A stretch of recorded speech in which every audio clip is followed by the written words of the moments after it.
तो पेट्रोल और डीजल की कीमतें लगातार बढ़ती जा रही हैं और लगातार बढ़ती कीमतों को देखते हुए कांग्रेस का धरना प्रदर्शन चल रहा है। चलिए आपको सीधे लाइव ले चलते हैं जहां पर कांग्रेस का धरना प्रदर्शन चल रहा है। हमारे मुख्यमंत्री अशोक गहलोत दावा कर रहे हैं कि मैं किसी को राजस्थान में हमारी सरकार किसी को भूखा नहीं होने देगी और हमने किया। ऐसे में ये बढ़ोतरी चलो ठीक है, तो ये आम जनता की कमर तोड़ने वाली है। जो मांग यहां से लगातार उठ रही है, मैं उस मांग में अपने आप को भी शामिल करता हूं। डीजल पेट्रोल की दरों को जो बढ़ी दरें उनको वापस लेना चाहिए, जिससे आम आदमी की तकलीफों को हम कम कर सकें। इसी के साथ में मैं लंबी बात नहीं कहते हुए आप सारे साथियों को, आदरणीय अध्यक्ष महोदय, हम लोग जयपुर की बात बताएं, आपकी भावनाओं के अनुरूप, सरकार की भावनाओं के अनुरूप, सोनिया जी, राहुल जी की भावनाओं के अनुरूप हमने जयपुर में भरपूर सेवा करी आम आदमी।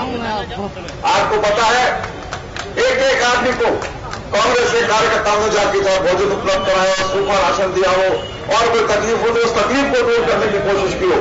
लेकिन इस बार ऐसा हुआ कि कांग्रेस का कार्यकर्ता मैदान में था, क्षेत्र में था, गली में था, मोहल्ले में था और किसी राजनीतिक दल का कार्यकर्ता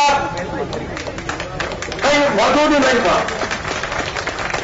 आपके प्रदेश कांग्रेस कमेटी के नेतृत्व में, प्रदेश कांग्रेस कमेटी के निर्देशों के अनुसार ये जो कांग्रेस कार्यकर्ताओं ने सेवा करी है, मैं बधाई देना चाहता हूं जयपुर के सभी कार्यकर्ताओं को, जिन्होंने कोरोना संकट में लोगों को राहत मुहैया कराई, उनका संबल बनकर आप खड़े हुए।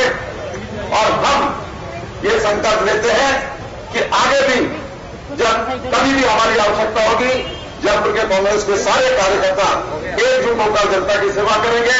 आपके मुख्यमंत्री जी के, राहुल जी के, सोनिया जी के आदेशों पर खड़ा उतरेंगे और किसी तरीके की कोई तकलीफ जनता के सामने जब कभी आएगी, हम ढाल बनकर जनता की रक्षा करते रहेंगे। इन्हीं भावना के साथ में आप सबका अभिनंदन करता हूं, धन्यवाद देता हूं कि आप सब और हम सब ने मिलकर ये आवाज उठाई है। बहुत बहुत धन्यवाद। जय हिंद। धन्यवाद डॉक्टर महेश जोशी जी। मैं संबोधन की कड़ी में ऊर्जा मंत्री आदरणीय बीडी कल्ला साहब से आग्रह करूंगा कृपया आए और हम सबको संबोधित करें। आदरणीय बीडी कल्ला साहब। राजस्थान प्रदेश कांग्रेस कमेटी के अध्यक्ष और राजस्थान के उप मुख्यमंत्री जी सम्मानीय श्री शशि जी पायलट साहब, सम्मानीय प्रताप सिंह जी, सम्मानीय महेश जी जोशी, सम्मानीय रमेश जी मीणा साहब, सम्मानीय ममता मुकेश जी, सम्मानीय रफीक साहब, प्रशांत जी, सभी एमएलए साहिबान और उपस्थित सभी कांग्रेस के संगठन के पदाधिकारीगण, भाइयों बहनों, नौजवान साथियों और पत्रकार बंधुओं,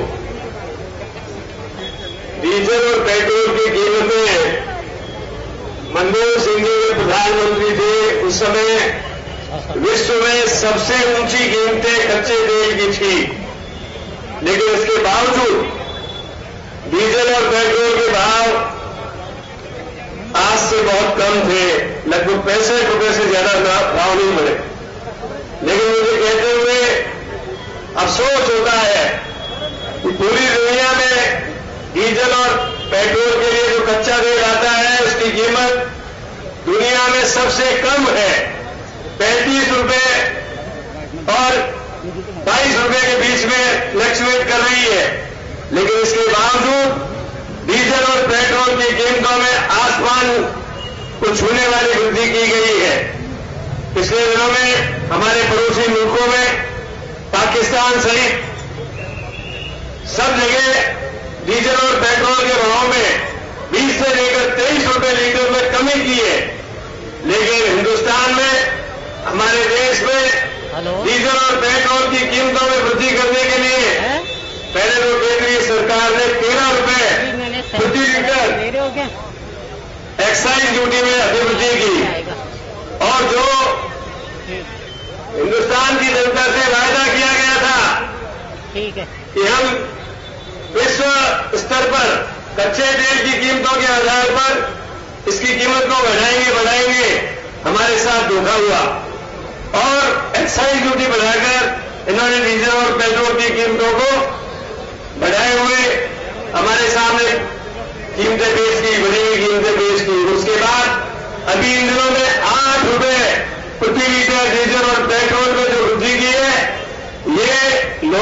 सहन शक्ति के बाहर है। डीजल और पेट्रोल की कीमत बढ़ती है तो आप जानते हैं कि यातायात के साधनों की कीमतें बढ़ती है और हर चीज महंगी होती जाती है। महंगाई की मार को इस कोविड की महामारी के बाद जनता सहन नहीं कर पाएगी। इसलिए हम चेतावनी देते हैं कि एक तरफ आप लोग जब विपक्ष में रहते हैं तो उस समय महंगाई का विरोध करते हैं, डीजल और पेट्रोल के विरोध करते हैं, लेकिन अभी संसार में तेल और डीजल सस्ता हो रहा है, उस समय आप कीमतें बढ़ाकर जनता पर जो भार डाल रहे हैं, कांग्रेस पार्टी इसको कभी बर्दाश्त नहीं करेगी। हमारे अध्यक्ष सोनिया गांधी जी के आह्वान पर आज पूरे देश में, पूरे प्रदेश में कांग्रेस जन धरना दिए हुए बैठा है और मैं तो माननीय अध्यक्ष जी से कहना चाहूंगा कि हम सारे लोग मिलकर कम से कम 10-10 पोस्ट कार्ड, इससे ज्यादा दिखाए तो और अच्छा है, डाले और विरोध प्रदर्शित करके भारत सरकार के सचिवालय को पोस्ट कार्डों से, अंतर्देशीय पत्रों से भर दें कि हम डीजल और पेट्रोल की वृद्धि को सहन नहीं करेंगे और हर तरीके से इसका विरोध करेंगे। मैं एक नारा लगाऊंगा, डीजल और पेट्रोल की वृद्धि वापस लो, आप कहेंगे वापस लो, वापस लो, डीजल और पेट्रोल की वृद्धि वापस लो, डीजल और पेट्रोल की वृद्धि वापस लो। एक तरफ हमारी विकास की दर नगण्य हो गई है, दूसरी तरफ ये सरकार महंगाई की मार से लोगों को त्रस्त कर रही है। 12 करोड़ लोग बेरोजगार हो चुके हैं। ऐसी परिस्थिति में हम इस महंगाई की मार को सहन नहीं करेंगे और इस सरकार का हर तरीके से मुकाबला करके उसको मजबूर कर देंगे कि डीजल और पेट्रोल की वृद्धि को रोके, वापिस ले और जनता को महंगाई से बचाए। धन्यवाद, जय हिंद।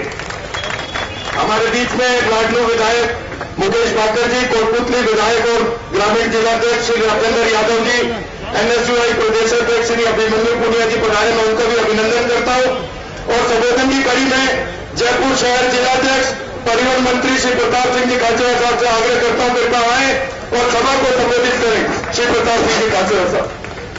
नरेंद्र मोदी मुर्दाबाद, पेट्रोल वृद्धि वापिस लो, डीजल वृद्धि वापिस लो। जयपुर के जाबाज कांग्रेस के साथियों, सबसे ज्यादा बधाई और सबसे ज्यादा धन्यवाद। हाथ जोड़ के कांग्रेस के उन परिवार के साथियों को मैं हाथ जोड़ के धन्यवाद देता हूं जो एक कॉल पर पेट्रोल डीजल के खिलाफ यहां पर आए। आप सबको धन्यवाद।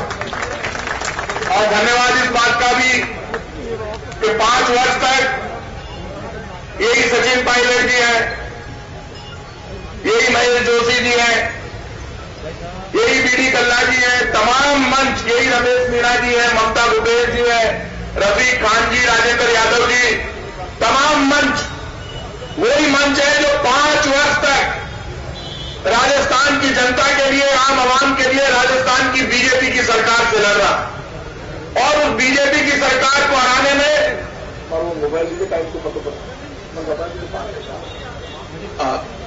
मोबाइल मैंने इसलिए कहा कि बता दीजिए, लंबू नहीं हो जाएगा, गर्मी बहुत है। अध्यक्ष जी और पायलट साहब चिंता कर लिया तो मैं कहने हमारी रिक्वेस्ट है सब ने थोड़ा दूर दूर बैठ जाओ क्योंकि वहां जवानों 1.5 दूर रहना को है और इसलिए कि कोरोना संकट का दौर चल रहा है। कोरोना संकट में पूरा हिंदुस्तान डरा हुआ है, आम आदमी डरा हुआ है, कोई भूख से परेशान है, कोई राशन से परेशान है, कोई रोजगार से परेशान है, कोई काम धंधा बंद होने से परेशान है, लेकिन हिंदुस्तान की बीजेपी की सरकार किसी भी बात से परेशान नहीं है, सिर्फ अपना खजाना भरने को लेकर परेशान है और खजाना भरने में लगी हुई है। पहली बार ऐसा हुआ है कि हिंदुस्तान पर सबसे बड़ा संकट आया है। 100 वर्षों में एक बार फिर उस बीमारी ने घर कर लिया जहां पे पूरा देश 5 लाख से ज्यादा आंकड़ा हो गया, पूरी दुनिया कोरोना संकट से लड़ रही है। लेकिन हिंदुस्तान के प्रधानमंत्री नरेंद्र मोदी जी हिंदुस्तान की जनता के दर्द को नहीं समझ रहे। 20 लाख करोड़ के पैकेज की घोषणा होती है, 5 दिन तक भारतीय जनता पार्टी के चुनाव घोषणा पत्र की तरह निर्मला सीतारमण जी रोज आती है टीवी पर, रोज 20 लाख करोड़ के पैकेज की घोषणा करती है, बड़ी बड़ी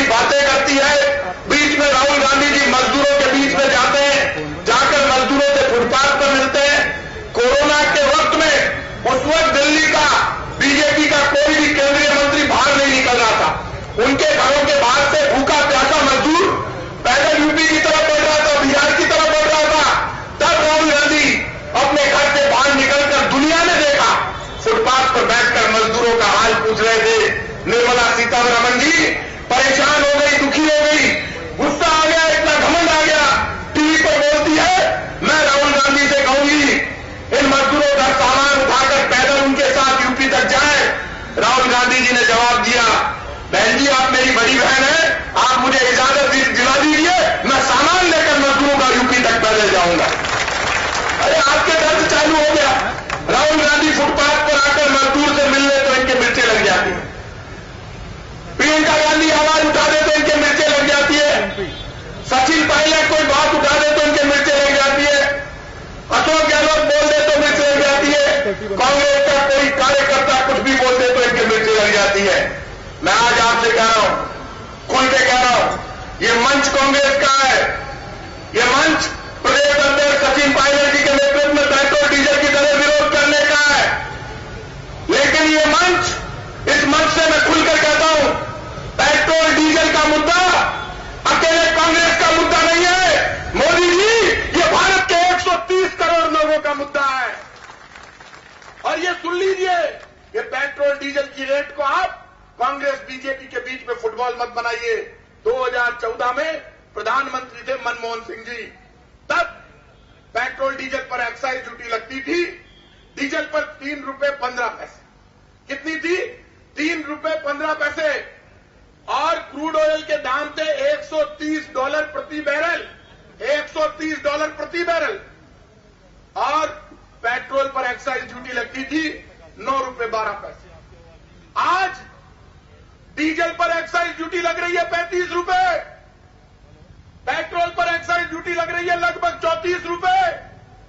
जब $130 प्रति बैरल डीजल के दाम थे, क्रूड ऑयल के दाम थे, तब डीजल पेट्रोल सस्ता था। आज $20 से $25 प्रति बैरल दाम हो गए, तब महंगा है। लेकिन हिंदुस्तान के 2 उद्योगपति, हिंदुस्तान में लॉकडाउन के दौरान हिंदुस्तान के हर आदमी का पैसा कम हो गया। गरीब की झोपड़ी में आटा कम हो गया, रिक्शे वाले का धंधा बंद हो गया, फुटपाथ पर रहने वाले के पानी का संकट आ गया, फैक्ट्री चलाने वाले की फैक्ट्री बंद हो गई, मजदूर का रोजगार खत्म हो गया। लेकिन मोदी जी, आपके 2 दोस्तों की संपत्ति 3 गुना हो गई। हिंदुस्तान में रिलायंस के मालिक मुकेश अंबानी की संपत्ति 3 गुना हो गई लॉकडाउन में। उसका हिसाब आपको देना चाहिए। कैसे हो गई मुकेश अंबानी की संपत्ति 3 गुना? एसआर के मालिक, वो भी पेट्रोल डीजल बेचते हैं, अडानी की संपत्ति 3 गुना। आप हिटलर की तरह राजनीति करना चाहते हैं। आप ये चाहते हैं कि हिंदुस्तान की जनता रोटी के लिए हंगामा करे, मैं रोटी दे दूं उनका पेट भर जाए, तो मैं ये कह सकूं तुम्हें हमने पेट भर के भोजन दे दिया। एहसान मत कीजिए। कांग्रेस पार्टी वो है जो नरेगा योजना लेकर आई, आपने नरेगा की हंसी उड़ाई। आज राजस्थान में नरेगा का काम सचिन पायलट जी के पास है, और राजस्थान में नरेगा में सबसे ज्यादा मजदूरी राजस्थान के मजदूरों को मिल रही है। राजस्थान में नरेगा का काम जबरदस्त हो रहा है। कोरोना संकट में मुख्यमंत्री अशोक गहलोत हो, चाहे सचिन पायलट जी हो, चाहे मंत्रिमंडल का कोई सदस्य, हमारा विधायक हो, अपने अपने क्षेत्र में सब लोग राशन के किट लेकर कांग्रेस के कार्यकर्ताओं के साथ घरों तक पहुंचा रहे थे। आप भी पहुंचा रहे थे, सारे लोग पहुंचा रहे थे। किसी को भूखा नहीं सोने देने का नारा सरकार ने दिया, मुख्यमंत्री ने दिया।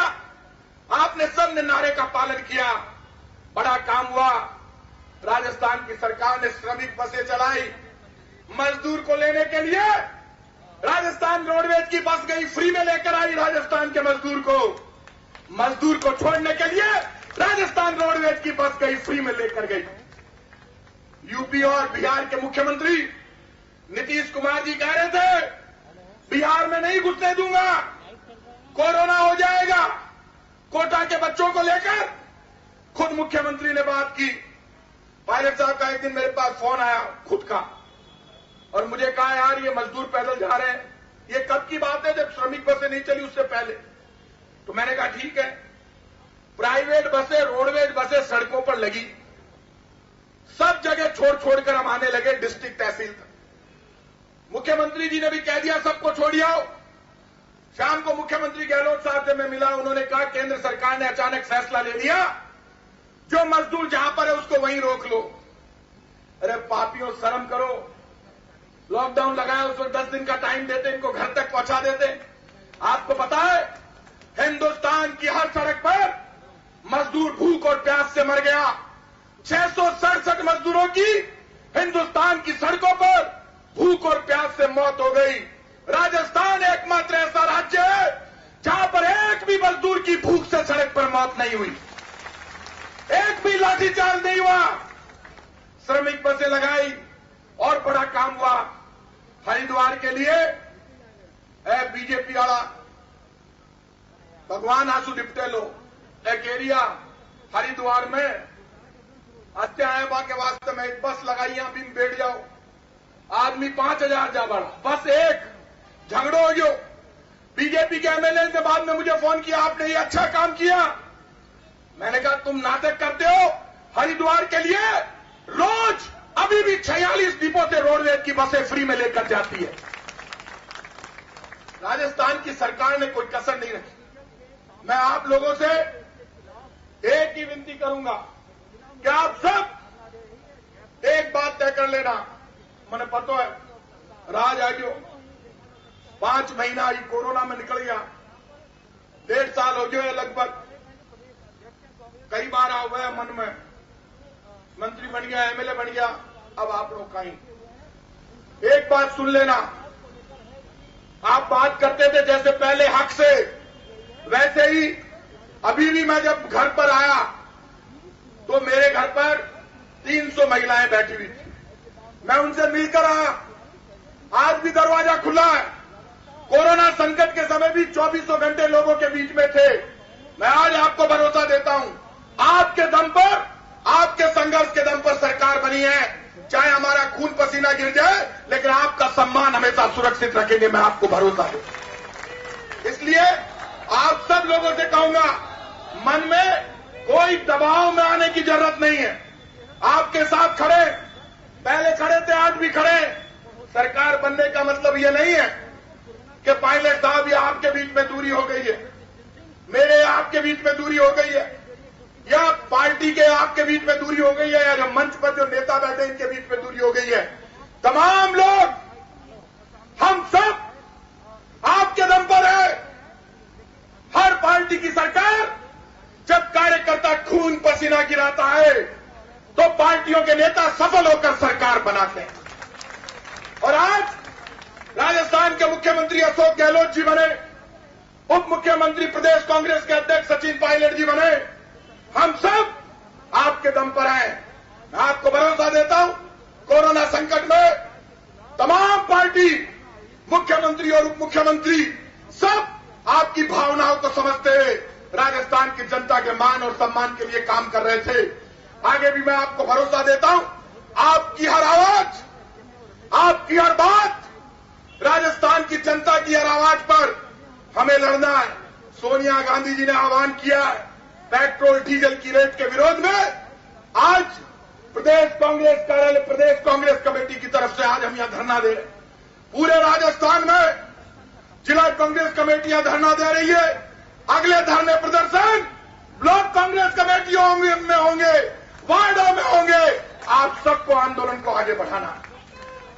और मैं आप सबसे कहूंगा, अब ब्लॉक में 2 मिनट, ब्लॉक में और वार्डा में लड़ाई शुरू हुई, सब पेट्रोल डीजल पर लड़वाने तैयार हो तो जयपुर में एक दिन कोलकाता का वार्ड में डिस्टेंस बना और पैदल घूम लीजिए। आगे बाकी प्रोग्राम प्रदेश कांग्रेस कमेटी से आ जाओ लोग। मैं आप सबको भरोसा देता हूं, आपका सम्मान और आपका प्यार हमारे साथ रहना चाहिए। आपके लिए जान लड़ाएंगे, लेकिन आपका सम्मान बढ़ाएंगे। आप सबको बहुत बहुत धन्यवाद। जय हिंद। धन्यवाद प्रताप सिंह जी खाचर साहब। हमारे बीच में दूदू विधायक बाबूलाल जी नागर साहब भी पधारे हुए हैं। श्री खानुखा बुधवाली जी चेयरमैन वर्ल्ड बोर्ड भी हमारे बीच में, मैं उनका भी अभिनंदन करता हूं। संबोधन की कड़ी में खाद्य मंत्री श्री रमेश मीणा जी से आग्रह करता हूं, कृपया आए और हमको संबोधित करें। श्री रमेश मीणा जी। मोदी सरकार मुर्दाबाद, पेट्रोल वृद्धि वापिस लो। माननीय प्रदेश अध्यक्ष उप मुख्यमंत्री सचिन पायलट साहब, कैबिनेट मिनिस्टर पीडी कल्ला साहब, प्रताप सिंह जी, मुख्य सचेतक महेश जोशी जी, ममता भूपेश जी, राजेंद्र यादव जी, हमारे विधायक रफीक पठान जी, मुकेश वाकड़ जी, गोपाल जी, नागर साहब और सभी विधायकगण, पीसीसी के पदाधिकारी और वरिष्ठ कांग्रेस जन और प्रेस से पधारे हुए बंधुओं, आज पूरे देश में पेट्रोलियम प्रोडक्ट पर एक्साइज ड्यूटी जो बढ़ाई है, उसके विरोध में हमारी राष्ट्रीय अध्यक्षा सोनिया गांधी जी के निर्देशानुसार और हमारे प्रदेश अध्यक्ष सचिन पायलट के निर्देशानुसार पूरे राजस्थान में विभिन्न जिलों के मुख्यालय पर आज धरना प्रदर्शन किया जा रहा है। तो जिस प्रकार इंटरनेशनल अंतर्राष्ट्रीय स्तर पर क्रूड ऑयल की भावों में गिरावट होते हुए भी और पूरा विश्व कोरोना से पीड़ित है, हमारा देश भी कोरोना की बीमारी से, महामारी से पीड़ित है और हमारी आर्थिक स्थिति पहले से भी कमजोर थी, लेकिन कोरोना के आने की वजह से और भी हमारी आर्थिक स्थिति, देश की जीडीपी है, बहुत दयनीय है। आज आर्थिक स्थिति कमजोर, बेरोजगारी और देश की स्थिति बहुत दयनीय होने के बावजूद आज लोगों को सहारा बनता कि प्रधानमंत्री माननीय नरेंद्र मोदी जी आज क्रूड ऑयल की कीमतें 40 रुपए से 42 प्रति बैरल है, तो उनको कम करना चाहिए था। अप्रैल के महीने में तो 18 रुपए प्रति बैरल था, तो उस समय भी कीमत कम होनी चाहिए थी, लेकिन उन्हें 6 मई को जो निर्णय लिया, एक्साइज की ड्यूटी जो उन्होंने बढ़ाई, तो 9 रुपए पेट्रोल, 11 रुपए डीजल बढ़ाया। और अभी आप 20 दिन के अंदर, पिछले 20 दिनों में देख रहे हैं कि बढ़ोतरी फिर दोबारा इसी लगभग हो गई है। पहले 10 रुपए से 13 रुपए एक्साइज ड्यूटी थी, अब 9 से 11 हो गई है। तो अब जुलाई का महीना आएगा तो फिर इंटरनेशनल लेवल पर क्रूड ऑयल की कीमतें बढ़ेंगी, तो इस देश की स्थिति क्या होगी? आज पूरा देश किस स्थिति में है? वैसे तो भाषण हमारे प्रताप सिंह जी ने इतना लंबा दे दिया है, सब कुछ बता दिया है, ज्यादा बोलने की जरूरत नहीं है। लेकिन जिस समय हमारे 2010 और 13 में यूपी की सरकार थी, जब क्रूड ऑयल की केवल कीमतें 80 रुपए से लेकर 97 रुपए तक बढ़ी, उस समय भी हमने इतनी एक्साइज ड्यूटी नहीं बढ़ाई जो आज भारत सरकार ने बढ़ाई है। तो भारत सरकार की दयनीय स्थिति, आर्थिक स्थिति कमजोर हो रही है, उनकी नीतियां सही नहीं है। यदि तेल कंपनियों, रिफाइनरियों की या जो पेट्रोलियम प्रोडक्ट भारत में पैदा होता है, उसकी देखरेख सही रूप से की जाती, उस पर ध्यान दिया जाता, तो हमें अतिरिक्त तेल बाहर से नहीं खरीदना पड़ता। आज हमें जूझना पड़ रहा है। देश को जो आर्थिक स्थिति कमजोर है, ये इनकी नीतियों के कारण है। आज देश की जीडीपी क्या है, क्या स्थिति है? हमारे जितने भी स्टेट हैं, कोरोना पीरियड में, कोविड-19 पीरियड में, सभी ने कहा, हमारे माननीय मुख्यमंत्री ने कहा, उप मुख्यमंत्री ने कहा कि भारत सरकार 1 लाख रुपए करोड़ का पैकेज दे। सभी की स्थिति ठीक नहीं है, लेकिन भारत सरकार टस से मस नहीं होती। मैं मेरे विभाग जो मेरे food and civil supply department है, उसमें हमने कहा था कि भी 2011 की सेंसन के आधार पर, जनगणना के आधार पर आपने सीलिंग सीमा तय की हुई है। 2,32,000 मैट्रिक टन पर मंथ हमें गेहूं मिलता है। आज 2020 हो गया, एनएफएससी की पात्रता बढ़ गई है, गरीबों की संख्या बढ़ गई है। तो पिछले सबसे हमारी सरकार कांग्रेस की बनी है 1 साल के अंदर, अब 1.5 साल हो गया, 1 साल की बात करूंगा मैं, 46 लाख लोगों को मैंने एनएफएससी की सूची में जोड़ा है, गरीब लोगों को जोड़ा है। इससे पहले भारतीय जनता पार्टी की सरकार थी, गेहूं ही इतना ही था, 2,32,000 मैट्रिक टन, वो अधिकारी और नेताओं में खप जाता था। उस गेहूं को मैं निकालकर 40 लाख लोगों को अतिरिक्त गेहूं बांटा है पर मंथ। ये हमारी राज्य सरकार के हमारे जो मुखिया बैठे हैं, अशोक गहलोत जी। जन टीवी की लेटेस्ट अपडेट पाने के लिए हमारे चैनल को जरूर सब्सक्राइब करें और नोटिफिकेशन पाने के लिए बेल आइकॉन दबाएं।